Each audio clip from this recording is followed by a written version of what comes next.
আমি মির্জা ফখরুল ইসলাম আলমগীর সশ্রদ্ধ চিত্তে শপথ বা দৃঢ়ভাবে ঘোষণা করিতেছি যে আমি আইন অনুযায়ী বাংলাদেশের রাষ্ট্রপতি পদের কর্তব্য বিশ্বস্ততার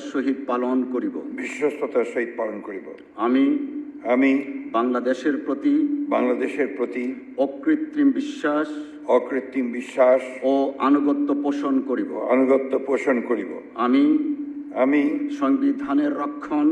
সংবিধানের রক্ষণ সমর্থন ও নিরাপত্তা বিধান করিব এবং আমি ভীতি বা অনুগ্রহ অনুরাগ বা বিরাগের বশবর্তী না হইয়া সকলের প্রতি আইন অনুযায়ী যথাবিহিত আচরণ করিব। ধন্যবাদ।